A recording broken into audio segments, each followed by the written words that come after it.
Meron po ako mga bossing ko na ituturo naman sa inyo pagdating sa usapin ng bawang. Ang bawang mga bossing ko ay sa kulay ginagamit lalo-lalo na pagdating sa usapin ng pantaboy ng mga kamalasan o ng mga bad spirit mga bossing. Madali lamang po ang aking tuturo at napaka-epektibo po nito. Pero mga bossing ko, sinasabi ko lang po sa inyo mga bossing ko, dapat magpo-focus ka kung ano man po yung i-wish po ninyo. Huwag yung basta-basta na lang ibinubukas sa bibig. At huwag ka rin gagamit na sana para mabilis matupad ko naman ang inyo pong hihiliin. Ngayon pa mga bossing, kailangan natin ng 3 bawang mga bossing. At pagkatapos mga bossing ko, kailangan din po natin ng sinulid na may karayo mga bossing. Ganito lamang po ang inyo pong gagawin at napakadali lang po nito. Gawin niyo po ito sa umaga ng mga bandang alas 7 ng umaga. At pagkatapos mga bossing ko, ang gagawin po ninyo, magsusuot ka lamang po mga bossing ko nitong ating sinulid. At habang sinusuot nyo ito, nakaharap ka sa gawing silangan mga bossing ko ng mga bandang alas 7 ng umaga. Nasa positive ka lamang habang ginagawa nyo po ito. At naniniwala ka na makakamit nyo ang lahat ng inyo po mga ninanais mga bossing. Walang imposible sa mga taong masisipag at matyatsyaga. Wala naman pong yumaman mga bossing ko ng isang sandali ang isang click lamang. Yan po ay talagang dadaan ka sa mga proseso. Yung prosesong yan, huwag mo susukuan hanggat hindi mo pa nakakamit. Kailangan lagi kang lumalaban sa hamon ng buhay. Ngayon pa mga bossing ko, isusuot lamang po natin ito dito sa butas. At habang sinusuot po natin to para kayo ay malibang, kayo po ay paulit-ulit na nagwi-wish na sa pamamagitan ng pampaswerte at sipag at tiyaga ay makakamit ko ang lahat ng aking mga pinapangarap. Siksikliglig at umaapot maraming blessing ang darating sa akin.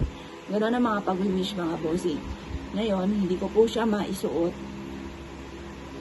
Teka. Masusuot din kita.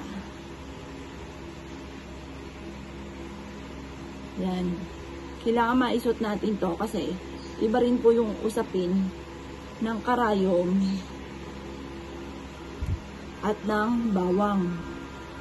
Kaya dapat ay maisuot po natin ito mga bossing. Ayun. Ha. Yan. Naisuot na natin. Ngayon pa mga bossing ko, eto na.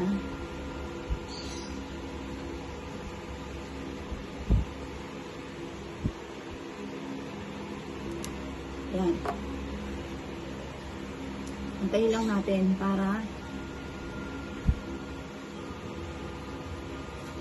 ngayon mga bossing, i-ready nyo na ang inyong mga wishes. Sabihin nyo, simula ngayon, makakamit ko lahat ng aking mga pinapangarap.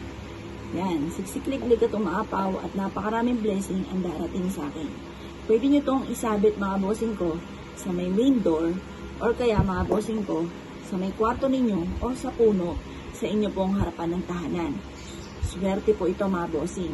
Iaadya ka nito kung saan lagi ikaw ay suswertein.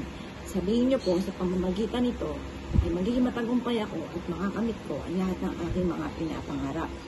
Sa pamamagitan ng aking sipag at tiyaga at pananalig sa mahal na Panginoon ay walang imposible na ismot ko makakamta ng aking mga pinapangarap. Ganun po mga bossing ko pag-wish huwag kang gagamit na sana, direct to the point. Magkakaroon ako na napakaraming pera. Siksikliglig at umaapot, maraming blessing ang darating sa akin. Kailanman ay hindi na ako maubusan ng pera. Ganon ang pag-wish mga bossing, huwag kang gagamit ng sana, direct to the point ang pag-wish. At mapapasin ninyo, iaadya ka naman ito kung saan lagi kayo saswertein. Gawin nyo ito ng mga bandang alas 7 ng umaga at ibibilad nyo siya hanggang alas 8 ng umaga. At pagkatapos ay isabit nyo na kung saan kayo maginhawang isabit. Yung ibang tipo na hindi ka mape-pressure, kung doon mo siya isasabit. Kaya kayo nang bahala kung saan nyo siya gustong isabit. Pero sabit nyo ito, mamimili lamang kayo kung hindi sa bintana, sa pintuan, o sa harapan ng inyong tahanan na may halaman. Doon nyo lang siya isasabit mga bossing. Ang dulot nito ay swerte. Kaya kung ikaw ay gagawa ng ganito mga papamaraan, good luck po sa inyo po lahat.